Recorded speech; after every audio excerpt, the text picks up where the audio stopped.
সবাইকে স্বাগত জানাচ্ছি চ্যানেল 24 এর সাপ্তাহিক আয়োজন ইনসাইডে। ভিগো ওয়্যারগার্ড প্রয়োজন মতো বাঁকানো যায়, অধিক চাপেও ভাঙে না। ভিগো। আজকে আমাদের অতিথি হিসেবে উপস্থিত রয়েছেন জনাব সৈয়দ জহুরুল আলম রুমন। তিনি chief executive officer Akij food and beverage, Akij dairy limited এবং Akij agro and livestock limited. স্বাগত জানাচ্ছি, অনেক ধন্যবাদ স্টুডিওতে আসার জন্য। আপনাকেও স্বাগতম। শুরুতেই জানতে চাইব যে সামনে যেহেতু জাতীয় নির্বাচন, এটা নিয়ে একটা লম্বা সময় ধরে অন্তর্বর্তী সরকার দেশ পরিচালনা করেছে। আমরা মূল ব্যবসায়িক আলোচনায় যখন দেখি তখন দেখি যে সবসময় ব্যবসায়িক পরিস্থিতি স্থিতিশীল রয়েছে কিনা, সেখানে বিনিয়োগের পরিবেশ কেমন, সেটা নিয়ে বারবার আলোচনায় উঠে আসছে। এই সময়টা আপনারা কেমন করছেন?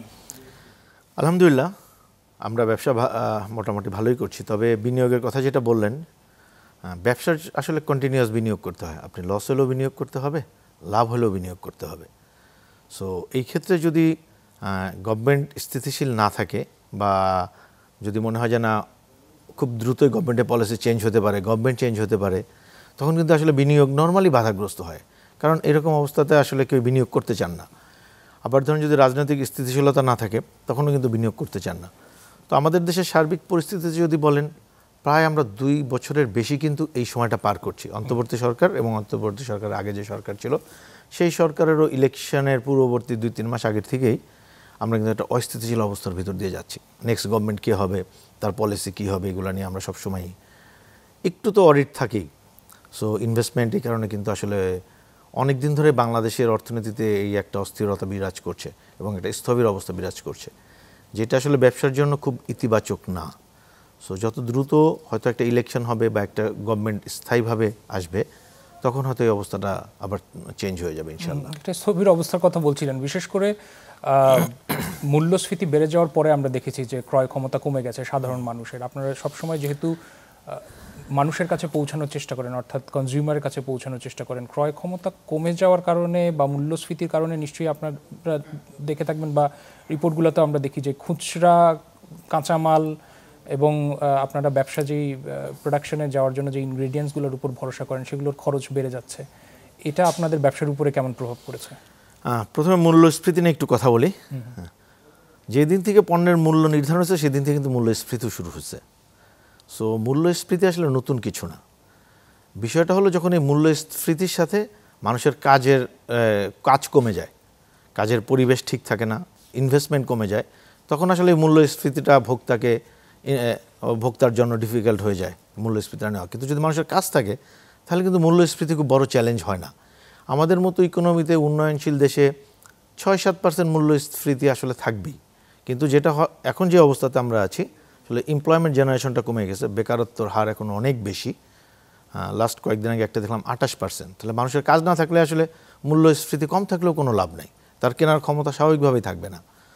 সো এটা তো অবশ্যই আমাদের ব্যবসায় একটা বড় প্রভাব ফেলে। যখন ভোক্তার কেনার ক্ষমতা কমে যায়, স্বাভাবিক সে তখন এসেনশিয়াল যে জিনিসগুলি আছে, ধরেন ভাত, মাছ বা খাদ্যবস্ত্র, এইগুলোতে সে টাকা খরচ করে। কিন্তু আমরা যেসব পণ্যের ব্যবসা করি, যেটাকে আমরা নন এসেনশিয়াল বলি কিন্তু মানুষের জন্য খুবই জরুরি, যে স্ন্যাক্স জাতীয় যে পণ্য, বেভারেজ জাতীয় যে পণ্যগুলো আমরা বিক্রি করি, এগুলোতে মূল্যস্ফীতি না, ঠিক বেকারত্বের একটা বড় প্রভাব পড়ে। আসলে আমি মূল্যস্ফীতির প্রভাব আসলে বলবো না। আমাদের মতো দেশে আসলে 6-7% মূল্যস্ফীতি খুবই স্বাভাবিক। কিন্তু যদি ইকোনমি গ্রো করে তাহলে আসলে এটা কনজিউমাররা নিতে পারে, আর না হলে নিতে পারে না। এটার সাথে তো ডলারের বিপরীতে টাকার মানও কমে গেছে। যে কোনো সময় থেকে তো এখন ডলারের রেট সবচেয়ে বেশি বলে ধরা হচ্ছে। হ্যাঁ, যে কোনো সময় থেকে ডলার। প্রতিষ্ঠানগুলো আপনারা আমদানির উপর নির্ভর করছেন বা রপ্তানির কাজেও সম্পৃক্ত রয়েছেন, সেই জায়গাটা আপনারা এই চ্যালেঞ্জগুলো কীভাবে মোকাবেলা করছেন এই সময়?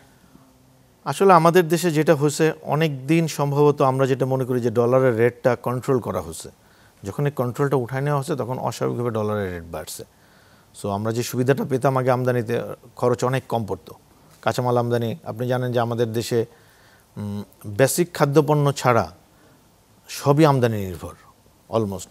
আমরা যদি বলি চাল, মাছ, মাংস, এগুলি ছাড়া সব কিছু আমদানি নির্ভর। সো নর্মালি ভোগ্যপণ্যের দাম বেড়ে গেছে, আমদানি পণ্যের মূল্য বেড়ে গেছে। তো আমরা যেটা করার চেষ্টা করি আসলে এটা দুইভাবে অ্যাডজাস্ট করার চেষ্টা করি। একটা হলো আমরা কিছুটা হলো প্রাইস বাড়ানোর চেষ্টা করি, যতটুকু সহনীয় পর্যায়ে বাড়ানো যায়।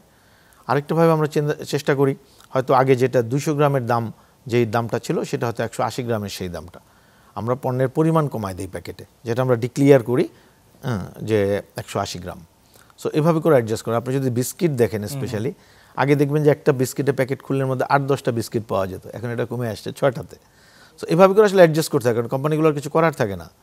স্পেশালি বাংলাদেশের মতো দেশে, যেখানে আসলে 10 টাকা বা 20 টাকা প্রাইস পয়েন্টটা খুবই স্ট্রং, এখানে আসলে দাম বাড়ানোর সুযোগই থাকে না এই পণ্যগুলোর।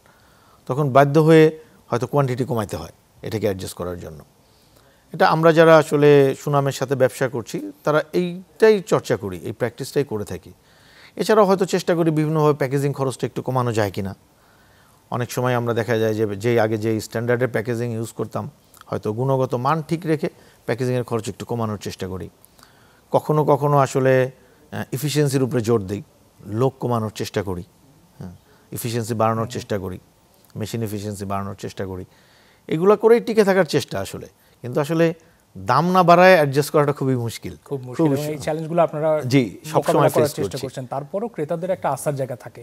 তারা কি এখন পর্যন্ত কি মনে হয় যে মার্কেটে আপনাদের ফিডব্যাকটা কি, যে এই যে প্রতিষ্ঠানগুলো আপনারা যে চ্যালেঞ্জগুলো মোকাবেলা করছেন বা ম্যানেজারিয়াল ডিসিশনগুলো নিচ্ছেন, তাতে করে কি সন্তুষ্টি থাকছে নাকি কিছুটা ক্রেতাদের পর্যায়ে দেখছেন যে একটা অসন্তোষ দেখা যাচ্ছে? আমাদের কোম্পানিগুলো বা আমাদের পণ্যগুলোর ক্ষেত্রে বলতে পারি যে আমাদের উপরে আসলে আলহামদুলিল্লাহ বাংলাদেশের ভোক্তাদের অনেক বড় একটা আস্থা আছে। আমাদের পণ্যের গুণগত মান সম্পর্কে ভোক্তারা খুবই সচেতন এবং তাদের আস্থার জায়গা এখানে। সো আমরা এটা নিয়ে অনেক বড় চ্যালেঞ্জ ফেস করি তা না, তবে নর্মালি আমাদেরও তো কনজাম্পশন কিছুটা ড্রপ করেছে, যেহেতু আমাদের দাম বাড়াইতে আমরা বাধ্য হয়েছি। সো আমাদের প্রায় সব পণ্যেরই গত 2 বছরে বা 3 বছরে 10%, 12%, কোথাও 20% পর্যন্ত আমরা প্রাইস বাড়াইতে বাধ্য হয়েছি। সো কনজাম্পশন ড্রপ করছে, এটা ঠিক আছে, কিন্তু ভোক্তাদের আস্থার জায়গাটা ঠিক আছে।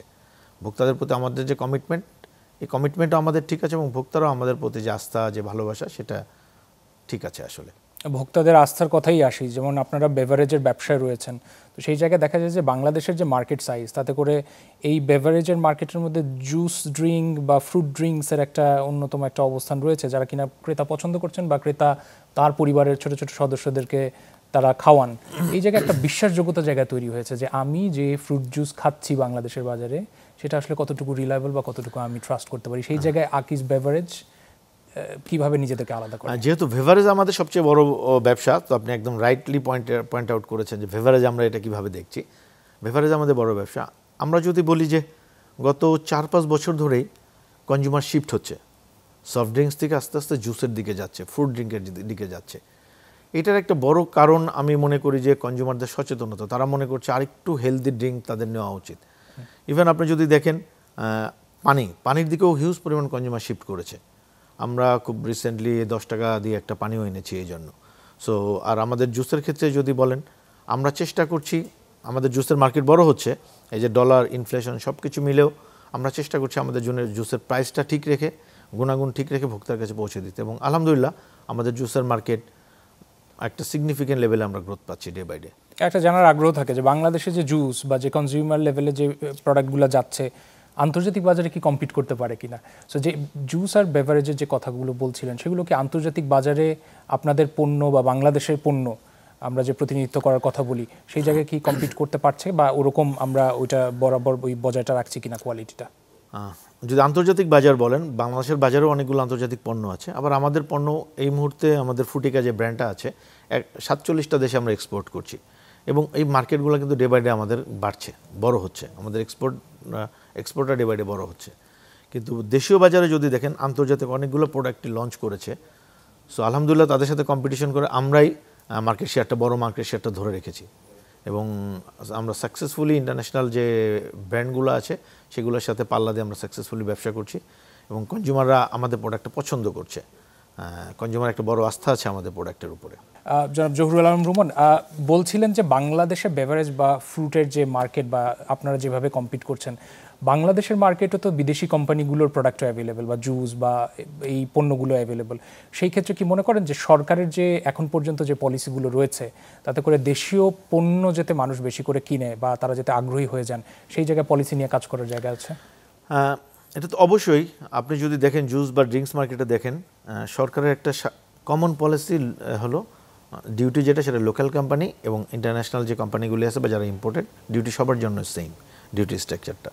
সো এটা তো আসলে দেশীয় কোম্পানির জন্য খুব বান্ধব না, শিল্প বান্ধব না।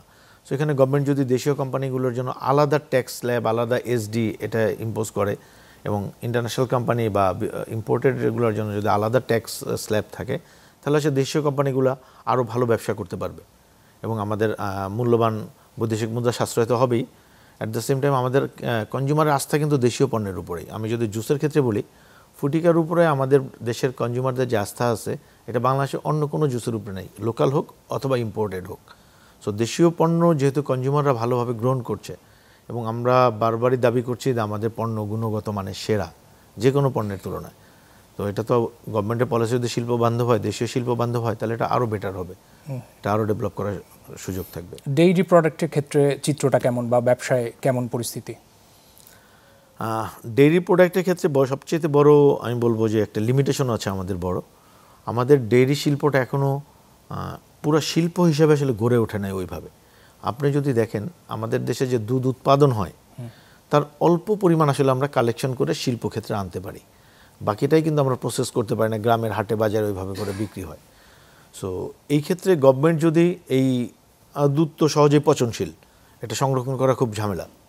সো গভর্নমেন্ট যদি প্রত্যেকটা জেলা ইভেন থানা পর্যন্ত দুধ সংরক্ষণের জন্য সাপোর্ট দেয় কোম্পানিগুলিকে, তাহলে আসলে ডেইরি শিল্পের ভবিষ্যৎটা অনেক ভালো। এবং দুধ সবচেয়ে ভালো স্বাস্থ্যকর খাবার, আমরা বলি যে ব্যালেন্স নিউট্রিশন, কিন্তু আমাদের দুধ খাবারের পরিমাণ কিন্তু অনেক কম। আমাদের দেশে এখনও আমরা 34 মিলিলিটার দুধ প্রতিদিন কনজাম্পশন করি অ্যাভারেজে, আচ্ছা, যেটা ধরেন আমাদের পার্শ্ববর্তী ইন্ডিয়াতেও 210 মিলিলিটারের কাছে। সো আমাদের অবস্থাটা বুঝতেই পারছেন। তো সেই জায়গায় ক্রেতাদের কি বার্তা দিতে চান বা কিভাবে আপনারা ক্রেতাদের কাছে পৌঁছাতে চান যে তাদের উদ্বুদ্ধ করবেন যে তারা যাতে দুগ্ধজাত পণ্যের জন্য আরও বেশি আগ্রহী হয়? আমাদের দেশের ক্রেতাদের আসলে সরাসরি দুধ খাওয়ার অভ্যাস নেই, আমি বলবো। একদম বাচ্চা এবং বয়স্ক লোক ছাড়া সরাসরি আমরা ড্রিঙ্কিং প্রোডাক্ট হিসাবে দুধ সরাসরি খাই না, আমরা দুধটা ইনডিরেক্টলি খাই, ডেজার্ট হিসাবে খাই, দই বা মিষ্টি হিসাবে খাই। তো সেক্ষেত্রে আমি আমাদের দেশের যারা ভোক্তা আছেন, কনজিউমার আছেন, তাদেরকে বলবো যে দুধ খাওয়ার অভ্যাস করতেই হবে। অ্যাটলিস্ট প্রতিদিন রাত্রেবেলা 1 গ্লাস দুধ খাওয়া আমাদের সবার জন্যই, সকল বয়সের জন্যই খুবই জরুরি এবং এটা আমাদেরকে সুস্বাস্থ্য দিবে, দীর্ঘায়ু এবং সুস্বাস্থ্য নিশ্চিত করবে। এগ্রো এবং লাইভস্টক ব্যবসায় আপনারা নতুন করে পদার্পণ করেছেন, মানে অন্যান্য ব্যবসার তুলনায় সেই জন্য বলা যায় যে এই ব্যবসাটায় আপনারা নতুন করে পা রেখেছেন।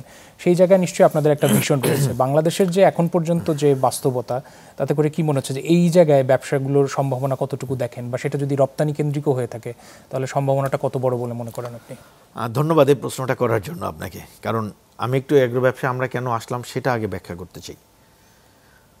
আমাদের দেশে ভেজাল খাবার আসলে সবচাইতে বেশি মনে হয় পৃথিবীর মধ্যে বাংলাদেশে ভেজাল খাবার হয়। এবং আমাদের প্রিকুক প্রোডাক্ট বলেন, মশলা বলেন, আমাদের চাল থেকে শুরু করে সব কিছুই, ইভেন প্যাকেটজাত খাবারও মানসম্পন্ন খাবার নাই বললেই চলে। গুটি কয়েক কোম্পানি, আমার ধারণা বাংলাদেশে হাতে গোনা 3-4টা কোম্পানি মানসম্পন্ন খাবার বাজারে সরবরাহ করে। এছাড়া সবগুলো কোম্পানি রাতারাতি কীভাবে আপনার মানি মেক করতে পারবে আসলে এই চিন্তাই করে। পণ্যের মান কি আছে না আছে এটা তারা আসলে ওইভাবে চিন্তাই করেন। এবং মাঝে মাঝে দেখবেন বিভিন্ন জায়গায় বিএসটিআই বা ভ্রাম্যমাণ আদালতের যেই অভিযানগুলো পরিচালনা হয় এবং প্রচুর ভেজালেরই আমরা দেখি। সো আমাদের এগ্রো অ্যান্ড লাইভস্টক ব্যবসার আসার মূল কারণই হলো নিরাপদ খাদ্য। আমরা কনজিউমারের কাছে নিরাপদ খাদ্য পৌঁছে দিতে চাই। ব্যবসার থেকেও এখানে আমাদের মূল উদ্দেশ্য মানুষজন যেন, আমাদের কনজিউমার যারা আছেন তারা যেন নিরাপদ খাদ্য পান, এটা আমাদের মূল উদ্দেশ্য এগ্রো অ্যান্ড লাইভস্টক ব্যবসায় আসে। এখন যে বাস্তবতা, যে সামনে ফেব্রুয়ারিতে যদি জাতীয় নির্বাচন হয়ে যায় এবং পরবর্তীতে নিশ্চয়ই একটা নির্বাচিত সরকার আসবে, সেই নির্বাচিত সরকারের কাছে আপনারা মানে আপনাদের পর্যবেক্ষণটা কি হবে যে বাংলাদেশের যেহেতু একটা লম্বা সময় ধরে চ্যালেঞ্জের মধ্য দিয়ে যাচ্ছে এবং ব্যবসা একটু নাজুক পরিস্থিতির মধ্যে দিয়েই যাচ্ছে, সেই জায়গাগুলোতে কোন কোন জায়গায় পরামর্শ দিবেন নতুন বা নির্বাচিত সরকারের কাছে এই জায়গাগুলোতে নিয়ে কাজ করার জায়গা রয়েছে? আমরা আশা করছি ফেব্রুয়ারিতে আমরা নতুন নির্বাচিত সরকার পাবো ইনশাল্লাহ। সো আমি প্রথমেই বলবো নির্বাচিত সরকারের কাছে প্রথমে ব্যবসা বান্ধব পরিস্থিতি তৈরি করতে হবে।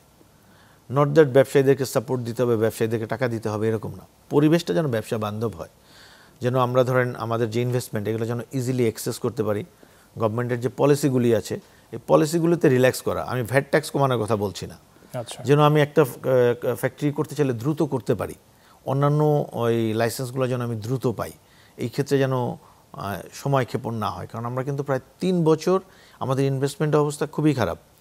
আর আপনি যদি দেখেন শুধু প্রাইভেট সেক্টর না, পাবলিক সেক্টর ইনভেস্টমেন্ট নাই, নেগেটিভ ইনভেস্টমেন্ট গত 2 বছর ধরে। সো নির্বাচিত নতুন সরকারের কাছে এটাও থাকবে যে পাবলিক সেক্টরে ইনভেস্টমেন্ট যদি না বাড়ে তাহলে আসলে জনগণের হাতে, প্রান্তিক জনগণ যারা, তাদের কাছে টাকা যাবে না। তাদের হাতে যদি মানি ফ্লো না থাকে তাহলে আসলে আমরা কোনো অবস্থাতে একটা স্থিতিশীল পরিবেশ তৈরি করতে পারবো না, ইকোনমির মধ্যে কোনোভাবেই সুবাতাস আসবে না। সুতরাং গভর্নমেন্টের কাছে আমার দুইটা সেক্টরে 2 ধরনের প্রত্যাশা। পাবলিক সেক্টরে গভর্নমেন্ট দ্রুত ইনভেস্ট করবে, আর প্রাইভেট সেক্টরের জন্য গভর্নমেন্ট ব্যবসা বান্ধব পরিবেশটা নিশ্চিত করবে। এবং আমাদের যে বিভিন্ন ফায়ার লাইসেন্স বলেন, এনভায়রনমেন্টাল, একটা ব্যবসা দিতে গেলে এখন মানে 33 বা 34টা লাইসেন্সের দরকার হয়। এই লাইসেন্সগুলো যদি ওয়ান স্টপ সলিউশন করা যায়, এক জায়গায় করা যায়, সেটা প্রায়শই ব্যবসায়ীরা বলে থাকেন যে ওয়ান স্টপ সলিউশন হলে ভালো হয়। একটা ব্যবসা দিতে গেলে আপনার 6 মাস লেগে যায় শুধু এই লাইসেন্সগুলো ম্যানেজ করতে। আচ্ছা, সো এইগুলো যদি গভর্নমেন্ট আমাদেরকে একটু সাহায্য করেন।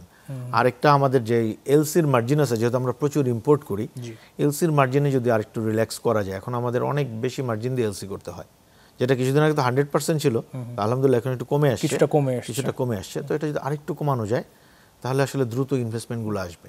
একই সাথে এই শীর্ষ প্রতিষ্ঠান যারা ব্যবসা করছেন তাদের কাছেও প্রত্যাশা থাকে রাষ্ট্রের। এই যে বেকার জনগোষ্ঠীর কথা বলছিলেন, তো সেই জায়গায় নতুন কর্মসংস্থান তৈরির জায়গায় তো আপনাদের একটা দায়বদ্ধতা থাকে। সেই জায়গায় আপনারা কি প্রমিস করতে পারেন যে আসছে দিনগুলোতে নতুন কর্মসংস্থান তৈরি করতে পারবেন আপনারা? একদমই আমাদের ইন্টারনাল একটু শেয়ার করি।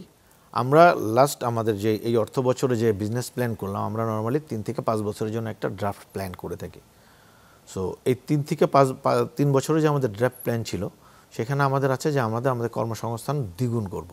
এই প্ল্যান নিয়ে আমরা আগামী এই বছর ফাইন্যান্সিয়াল ইয়ার থেকে নেক্সট 3 বছরের মধ্যে আমাদের কর্মসংস্থান দ্বিগুণ করব, এবং এটা 10,000 প্লাস হবে ইনশাল্লাহ।